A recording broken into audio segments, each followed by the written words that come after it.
Well, in recent weeks, we have seen several of Illinois' top Democratic lawmakers attempt to tour local immigration facilities with no success. And today, one of them is taking their fight against the Trump administration's policies a step further. Congressman Krishnamorthi is joining me now to talk about new legislation that he's introducing to attempt to limit the president's powers. Good morning to you. Good morning, Nita. Appreciate your time. This is called the Stop Trump's Abuse of Power Act and really aims to curtail the president's ability to deploy active duty military forces, in particular for domestic purposes, without the request of a state's elected leadership.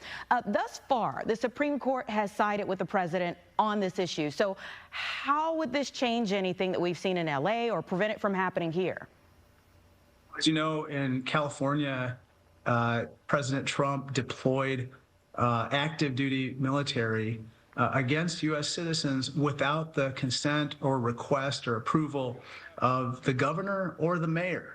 And it appeared very provocative. It was almost like he was doing it in order to, stir up a little more unrest. Now, granted, all protests need to be peaceful, but where an executive is deploying troops on American soil against U.S. citizens, I believe, and I think a lot of others do, that the chief executive of that state, the governor, or the chief executive of a territory of the U.S. Should request it, and there should be consent. But what do we do about the fact that, again, the Supreme Court has already kind of said he was well within his right? Well, remember, this is a change in the law that we're requesting to be made through this legislation.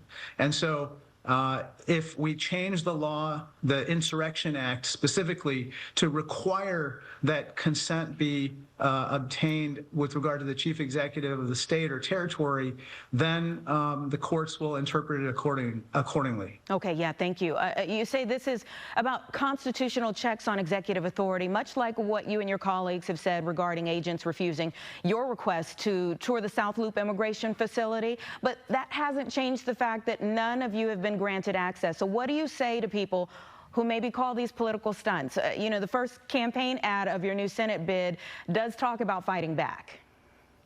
Well, I think that let me just kind of level set what actually happened and led to Congressman Jackson and I visiting this ICE facility in the South Loop. Basically, hundreds, if not thousands, of people in the Chicago area were summoned to this particular facility in the South Loop for a routine check-in by ICE. And so they dutifully attended, including on Father's Day. And once they checked in, whether it was for their asylum case or for another process to build their status, they were then snatched by ICE officers away from their families.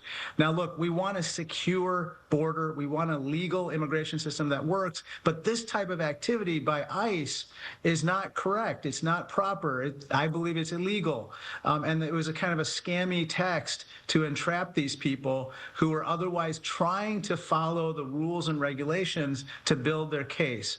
Now, as far as accountability is concerned, I think that ICE and every branch of the executive needs to comply with the law, and we in the Congress need to make sure that they do so, and that's why we need to do oversight in order to make sure that happens. Okay, let me take you to the Supreme Court today. They're set to rule on birthright citizenship, among other things. How could this ruling change the landscape of these immigration cases in the country? Well, this particular case, apparently the executive branch or the White House decided not to any longer dispute that birthright citizenship exists.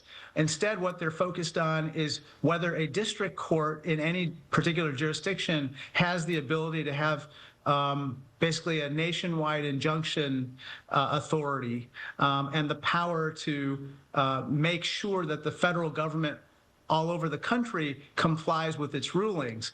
And I think that I hope that the Supreme Court upholds that authority, because otherwise you're going to have the federal government operate in different ways in different places. And as a consequence, the citizens of the country are going to see a different kind of experience with the federal government in different places. And that would lead to chaos. Congressman, we thank you for your time. We know it's a big day ahead. Thank you. All right.